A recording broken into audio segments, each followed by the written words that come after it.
नमस्कार दोस्तों, मैं हूं मार्को और आप सुन रहे हैं हॉरर कहानियां, वो भी मार्को की जुबानी। हाईवे सिर्फ सीमेंट और तारकोल से बनी सड़कें नहीं होती। ये वो रास्ते हैं जो हजारों कहानियों, अनगिनत यादों और कई अनसुलझे राजों को अपने सीने में दफन किए हुए हैं। एक ट्रक ड्राइवर की जिंदगी इन हाईवे पर ही गुजरती है। उसके लिए उसका ट्रक ही घर होता है और सड़क ही दुनिया। लेकिन क्या हो जब यही सड़क मौत का जाल बन जाए, जब रात के अंधेरे में कोई ऐसी शक्ति जाग उठे जो सिर्फ शिकार करना जानती हो। आज की कहानी एक ऐसे ही ट्रक ड्राइवर सुमेर सिंह की है, जिसका सामना एक ऐसी चीज से हुआ जिसे न तो वो समझ पाया और न ही भुला पाया। यह कहानी है राजस्थान के वीरान हाईवे 64 की, और उस हाईवे पर मौजूद एक पुराने श्रापित खेजड़ी के पेड़ की, जिसके बारे में कहा जाता है कि वो सिर्फ रास्ता नहीं, जिंदगियां मांगता है। तो अपनी जगह पर आराम से बैठ जाइए, क्योंकि ये सफ़र आपको अंदर तक हिलाकर रख देगा। और अगर आप हमारे इस डरावने सफ़र में पहली बार शामिल हो रहे हैं, तो चैनल को सब्सक्राइब करके बेल आइकॉन ज़रूर दबा दें और हमें कमेंट में ज़रूर बताएं कि आप देश के किस कोने से यह कहानी सुन रहे हैं। सुमेर सिंह राजस्थान के जोधपुर का रहने वाला 48 साल का एक तजुर्बेकार ट्रक ड्राइवर था। 25 साल से ज़्यादा का वक्त उसने सड़कों पर बिता दिया था। उसके लिए ट्रक चलाना सिर्फ एक नौकरी नहीं, बल्कि एक जुनून था। वो कहता था कि सड़क की अपनी जुबान होती है, जो सिर्फ एक सच्चा ड्राइवर ही समझ सकता है। भूत प्रेत और आत्माओं की बातों को वो हमेशा वहम कहकर उड़ा देता था। ये घटना आज से करीब 5 साल पहले जून के महीने की है। गर्मी अपने चरम पर थी। दिन में लू के थपेड़े चलते और रातें भी गर्म हवा से भरी रहती थीं। सुमेर को बीकानेर की एक फैक्ट्री से मार्बल का भारी भरकम कंसाइनमेंट लेकर गुजरात के कांडला पोर्ट तक पहुंचाना था। माल बहुत कीमती था और उसे समय पर पहुंचाने का भारी दबाव था। सुमेर ने रात करीब 10 बजे बीकानेर से अपना सफ़र शुरू किया। उसने सोचा कि रात में ट्रैफिक कम मिलेगा और मौसम भी थोड़ा ठंडा होगा, जिससे सफ़र जल्दी कट जाएगा। वो नेशनल हाईवे 62 पर था, जो राजस्थान के रेगिस्तानी इलाकों से होकर गुजरता है। शुरुआती 2-3 घंटे का सफ़र आराम से कट गया। सड़क खाली थी और आसमान में पूरा चांद चमक रहा था, जिसकी चांदनी में रेगिस्तान की रेत चांदी की तरह चमक रही थी। सुमेर पुराने हिंदी गाने सुनते हुए अपनी ही मस्ती में ट्रक चला रहा था। रात के करीब 1:30 बज रहे थे। वो एक ऐसे इलाके से गुजर रहा था जहां मीलों तक न कोई गांव था, न कोई ढाबा, सिर्फ सड़क और दोनों तरफ फैला हुआ अंतहीन रेगिस्तान। तभी अचानक उसके ट्रक का इंजन खांसने लगा और कुछ झटके देने के बाद बंद हो गया।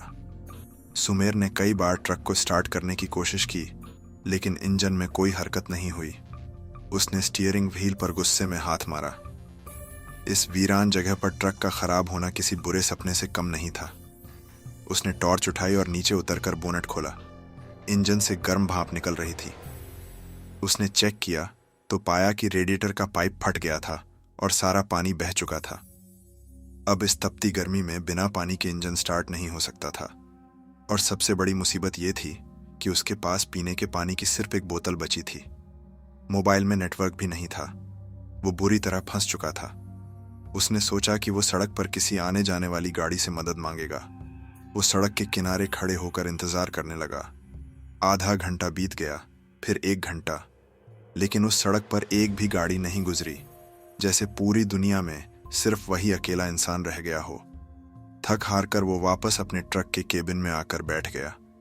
उसे अब चिंता होने लगी थी। तभी उसकी नज़र सड़क से थोड़ी दूर रेगिस्तान के बीचों बीच खड़े एक अकेले विशाल खेजड़ी के पेड़ पर पड़ी। चांद की रोशनी में वो पेड़ किसी दैत्य की तरह लग रहा था। उसकी शाखाएं सूखी और मुड़ी हुई थीं, जैसे किसी ने दर्द में अपनी उंगलियां मोड़ ली हों। सुमेर को उसे देखकर एक अजीब सी सिहरन महसूस हुई, लेकिन उसने अपना ध्यान हटा लिया। कुछ देर बाद उसे दूर से किसी के रोने की आवाज़ सुनाई दी। आवाज़ बहुत धीमी और दर्द भरी थी, जैसे कोई बच्चा सिसक सिसक कर रो रहा हो।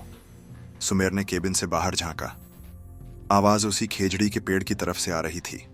उसने सोचा कि शायद कोई मुसीबत में है। इंसानियत के नाते उसने अपनी टॉर्च उठाई और आवाज़ की दिशा में चल पड़ा। जैसे जैसे वो पेड़ के नज़दीक जा रहा था, रोने की आवाज और साफ होती जा रही थी। साथ ही हवा में एक अजीब सी गंध फैलने लगी, जैसे किसी पुराने चमड़े या मांस के सड़ने की गंध हो। पेड़ के पास पहुंचकर उसने टॉर्च की रोशनी चारों तरफ घुमाई। वहां कोई नहीं था, लेकिन रोने की आवाज अब भी आ रही थी, जैसे पेड़ के तने के अंदर से आ रही हो। सुमेर को अब डर लगने लगा। उसका माथा ठनका। उसने सोचा कि यहां रुकना ठीक नहीं है, और वो तेजी से वापस अपने ट्रक की तरफ पलटा। जैसे ही वो पलटा, उसके कानों में एक फुसफुसाहट सुनाई दी। मत जा, रुक जा। आवाज एक औरत की थी, बहुत ही मीठी, लेकिन उसमें एक अजीब सा खिंचाव था। सुमेर ने पीछे मुड़कर नहीं देखा। वो लगभग दौड़ते हुए अपने ट्रक तक पहुंचा और केबिन का दरवाजा बंद कर लिया। उसका दिल जोर जोर से धड़क रहा था। वो केबिन में बैठा कांप रहा था। तभी उसे लगा जैसे कोई ट्रक के पिछले हिस्से पर, जहां मार्बल लदा हुआ था, वहां चढ़ गया हो। उसे भारी कदमों के चलने की आवाज आई। फिर किसी ने ट्रक की छत को जोर जोर से पीटना शुरू कर दिया। ठक ठक आवाज इतनी तेज थी कि पूरा केबिन हिल रहा था। सुमेर ने अपनी आंखें कसकर बंद कर लीं और हनुमान चालीसा का पाठ करने लगा। करीब 15-20 मिनट तक यह भयानक शोर चलता रहा, और फिर अचानक सब कुछ शांत हो गया। सुमेर ने हिम्मत करके खिड़की से बाहर झांका। चारों तरफ वही खामोशी थी। उसने सोचा कि शायद उसका वहम था या कोई जंगली जानवर होगा। सुबह के करीब 4 बज रहे थे। तभी दूर से उसे एक गाड़ी की हेडलाइट्स आती दिखीं। वो एक पुराना जीप था, जो धीरे धीरे उसकी तरफ आ रहा था। सुमेर की जान में जान आई। उसने टॉर्च से जीप को रुकने का इशारा किया। जीप उसके ट्रक के पास आकर रुकी। उसमें से एक बूढ़ा आदमी और एक नौजवान लड़का उतरा। वो पास के गांव के थे और किसी काम से शहर जा रहे थे। सुमेर ने उन्हें अपनी समस्या बताई। बूढ़े आदमी ने उसके ट्रक और फिर उस खेजड़ी के पेड़ की तरफ देखा। उसके चेहरे पर चिंता की लकीरें उभर आईं। उसने सुमेर से पूछा, बेटा, तू रात से यहीं खड़ा है? सुमेर ने हाँ में सिर हिलाया। बूढ़े ने फिर पूछा, रात में कुछ अजीब तो नहीं देखा या सुना? सुमेर ने हिचकिचाते हुए उन्हें रात में हुई सारी घटनाएं बता दी। यह सुनकर बूढ़े आदमी की आंखें खौफ से चौड़ी हो गईं। उसने कहा, भगवान का लाख लाख शुक्र है बेटा कि तेरी जान बच गई। तू जिस पेड़ के पास गया था, वो कोई मामूली पेड़ नहीं है। वो एक भूतहा खेजड़ी है। सालों पहले एक बंजारा परिवार यहां से गुजर रहा था। डाकुओं ने उनके काफिले को लूट लिया और उस परिवार के सभी मर्दों को मारकर उस पेड़ से लटका दिया। उस परिवार की औरतें और बच्चे मदद के लिए चीखते रहे, लेकिन कोई नहीं आया। डाकुओं ने उन औरतों के साथ बहुत बुरा सलूक किया और फिर उन्हें और उनके बच्चों को भी मारकर वहीं रेगिस्तान में दफना दिया। कहते हैं, आज भी उस पूरे परिवार की आत्माएं उस पेड़ में बसती हैं। वो रात में रोने की आवाज निकालकर मुसाफिरों को बुलाती हैं, और जो कोई भी उनके झांसे में आ जाता है, वो उसे अपना शिकार बना लेती हैं। आज तक जो भी रात में इस पेड़ के पास रुका है, उसकी या तो लाश मिली है या वो हमेशा के लिए पागल हो गया है। वो तुझे भी ले जाती, लेकिन लगता है तेरे किसी पुण्य ने तुझे बचा लिया। यह सुनकर सुमेर के होश उड़ गए। उसे यकीन नहीं हो रहा था कि वो मौत के कितने करीब से वापस आया है। उस बूढ़े आदमी और लड़के ने अपनी जीप से सुमेर के ट्रक को टो चेन किया और उसे पास के गांव तक ले गए। गांव के मैकेनिक ने उसके ट्रक को ठीक कर दिया। सुमेर ने उन लोगों का बहुत शुक्रिया अदा किया और अपना सफर फिर से शुरू किया। लेकिन अब वो सुमेर नहीं था जो भूत प्रेत पर हंसता था। उस एक रात ने उसे हमेशा के लिए बदल दिया था। लेकिन इस बार उसने कसम खा ली कि चाहे उसे 1000 किलोमीटर ज्यादा चलना पड़े, वो दोबारा कभी भी उस मनहूस हाईवे 62 का मुंह नहीं देखेगा। वक्त गुजरता गया। सुमेर ने उस रास्ते को अपने जहन के किसी अंधेरे कोने में दफन करने की बहुत कोशिश की। उसने अपनी कहानी कुछ दूसरे ड्राइवरों को भी सुनाई। कुछ ने उस पर यकीन किया और उस रास्ते से तौबा कर ली, जबकि कुछ ने उसे वहमी कहकर उसका मजाक उड़ाया। लेकिन सुमेर जानता था कि उसने क्या देखा और क्या महसूस किया था। वो डर उसकी हड्डियों में बस चुका था। करीब 3 साल बीत गए। सुमेर ने अपनी कसम नहीं तोड़ी थी। वो राजस्थान के उस हिस्से में जाता ही नहीं था, लेकिन शायद किस्मत को कुछ और ही मंजूर था। एक दिन उसे खबर मिली कि उसकी छोटी बहन का बेटा, जो बीकानेर में रहता था, बहुत ज्यादा बीमार है और अस्पताल में भर्ती है। उसे तुरंत बीकानेर पहुंचना था। उसने अपनी कार उठाई और जोधपुर से बीकानेर के लिए निकल पड़ा। रास्ते में उसे पता चला कि मुख्य हाईवे पर किसानों के आंदोलन की वजह से भयानक जाम लगा हुआ है, जो अगले कई घंटों तक नहीं खुलेगा। उसके पास सिर्फ एक ही रास्ता बचा था, वही हाईवे पिस्टीतू। उसके दिल ने एक बार को कहा कि वो यहीं रुक जाए, लेकिन उसके भांजे की बिगड़ती हालत ने उसे मजबूर कर दिया। उसने हनुमान जी का नाम लिया, अपनी गाड़ी के डैशबोर्ड पर रखी छोटी सी मूर्ति को छुआ और कांपते दिल से अपनी कार उसी हाईवे की तरफ मोड़ दी।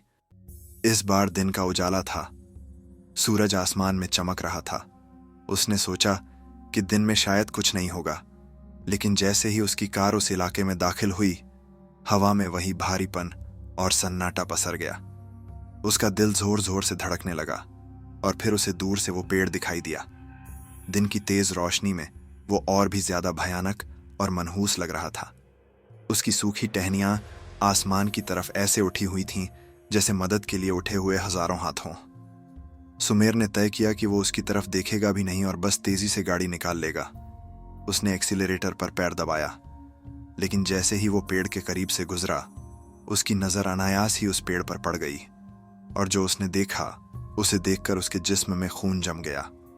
पेड़ की एक मोटी डाल पर दर्जनों की संख्या में रंग बिरंगी चूड़ियां, बच्चों के छोटे छोटे खिलौने जैसे गुड़िया, छोटी कारें और पुराने कपड़े के टुकड़े बंधे हुए थे। वो ऐसे लटक रहे थे जैसे किसी ने मन्नत मांगी हो, लेकिन सुमेर जानता था कि यह कोई मन्नत नहीं थी। यह उन लोगों की आखिरी निशानियां थीं जो उस पेड़ के शिकार बने थे। हर एक चूड़ी, हर एक खिलौना एक खत्म हो चुकी जिंदगी की कहानी कह रहा था।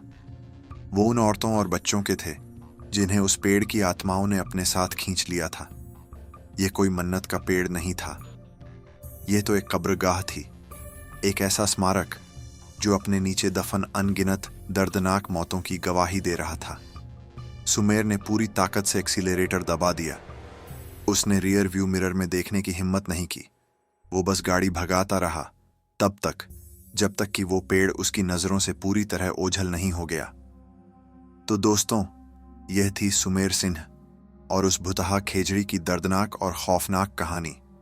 हाईवे पर चलते हुए हम अक्सर कई चीजों को नजरअंदाज कर देते हैं, लेकिन हर जगह की अपनी एक कहानी होती है, अपना एक अतीत होता है। सड़कें सिर्फ जोड़ती नहीं हैं, कुछ सड़कें अपने अंदर कई जिंदगियों को दफन भी कर देती हैं। वो खेजड़ी का पेड़ आज भी उसी वीराने में खड़ा है, शायद नए शिकारों के इंतजार में। वो चूड़ियां और खिलौने आज भी हवा में झूलते हैं और उन अनगिनत मुसाफिरों की अनकही कहानी सुनाते हैं जिनकी मंजिल उस पेड़ पर आकर खत्म हो गई। आपको यह कहानी कैसी लगी, हमें कमेंट करके जरूर बताइए। क्या आप भी किसी ऐसी जगह के बारे में जानते हैं जिसका अतीत इतना खौफनाक हो? हमारे साथ अपना अनुभव जरूर साझा करें। मिलते हैं अगली बार एक और अनकही, अनसुनी और डरावनी कहानी के साथ। तब तक के लिए अपना ख्याल रखें और रात में अनजान रास्तों पर सफर करने से पहले 100 बार सोचें। शुभ रात्रि।